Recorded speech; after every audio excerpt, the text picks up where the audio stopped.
Hi, hello, how are you? I'm Alex, the Bareback Contessa, and I'm here to help you fill your home with things and people that you love.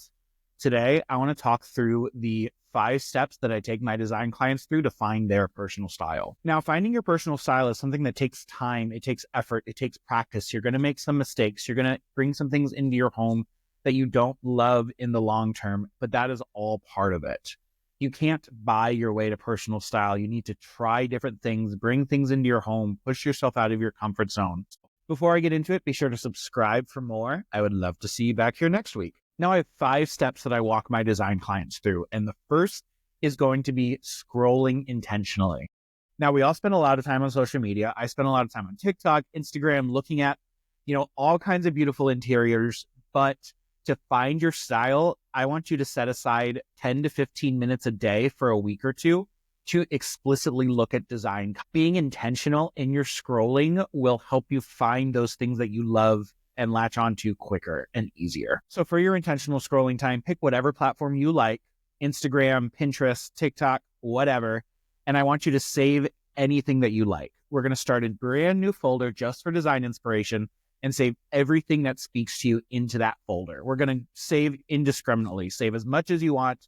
We're not worrying about that right now. We're just finding different pieces of inspiration. By having everything that you like in one dedicated place, we'll be able to move on to the rest of the steps much easier. By being intentional in your scrolling and knowing that for those 10 or 15 minutes a day, you're just looking at inspiration, you'll be able to hone your eye a lot quicker than if you were just scrolling indiscriminately and something you happen to like popped up on your feed. We're intentionally seeking out those things to make finding our style and finding the things that speak to us easier. So once you've spent a week or two intentionally scrolling and collecting inspiration, we're going to move on to the next step, which is finding themes. I want you to go back into your inspiration folder, whatever platform it's on, and we're going to start looking holistically.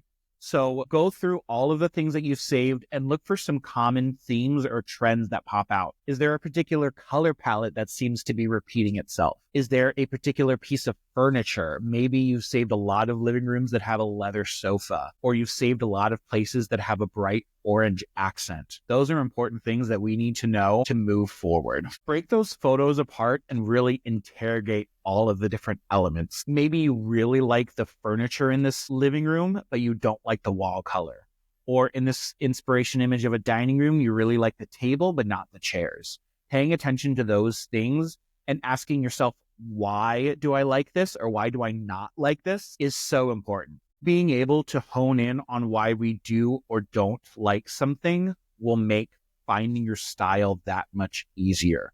We can easily break down what it is about a piece of furniture when we're shopping, or about paint color, or about finding a new apartment. When we can put words to the things that we like and don't like, you'll be able to block out a lot of the noise on social media and a lot of the trends that we do come across. You won't get as sucked into the micro trend wormhole that we are all very guilty of doing. So now that you've found some themes across your inspiration, write all of those down and we're ready to move on to the next step. Now that we have a bunch of inspiration and some common themes that we like, we're going to move on to step 3. When we feel like we have unlimited design options, it's so easy to be paralyzed by indecision.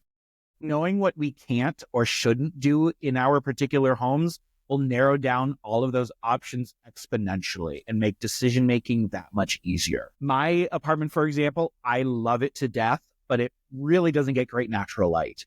It can be a little dark, so rather than trying to force my apartment into a really bright and airy aesthetic, I have embraced that and gone in a really cozy direction. I've chosen paint color and a color palette that is really warm and saturated and feels like a hug when you walk into it.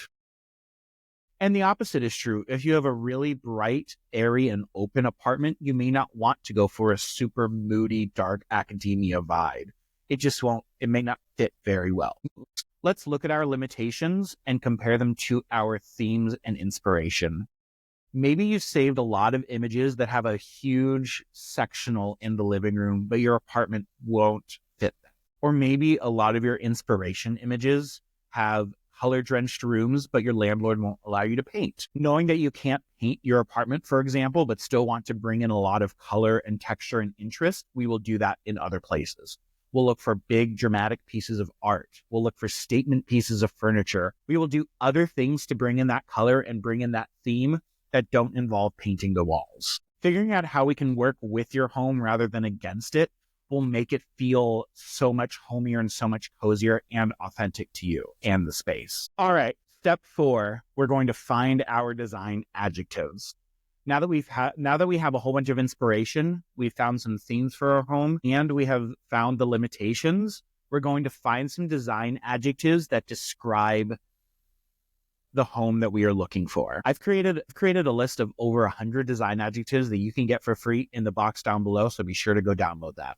Now, I opt for finding adjectives rather than design styles with my clients because I think styles can be very limiting. If you say you love mid-century modern furniture or glam or dark academia or any of these styles, it can feel really limiting.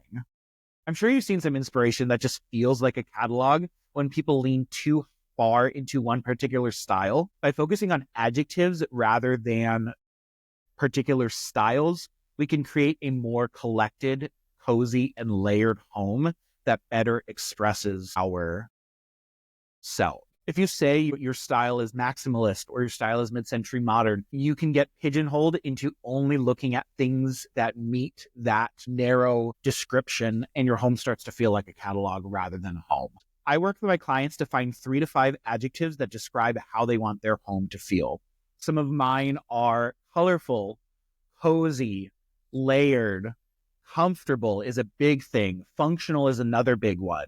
Having these adjectives in mind and working hand in hand with our limitations will make it that much easier to find pieces to bring into our homes that fit the vibe that we're really looking for. All right, now that we've found our inspiration, we found themes, we found limitations, and we have our design adjectives, I want you to stop trying to buy anything and bringing anything new into your home. We're going to work just with what we've got. I think we can be very quick to throw money at problems in design, especially. You can't buy and shop your way to personal style.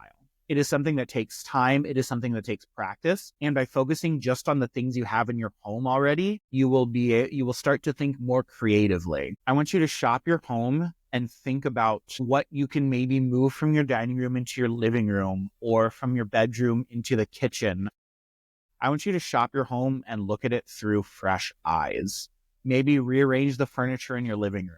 Play around with the things that you have in your home and think of it like a little boutique store. What do you have in the bedroom that you can style in the living room? What do you have in the kitchen that might work great in your office? Move things around to try and fit those adjectives and the vibe that you want to achieve without spending any money. That's it. Those are the first 5 steps that I take with design clients. And that's it. Those are the steps that Those are the first 5 steps that I take with my design clients to help them find their personal style. If you are interested in learning more, check out the box below.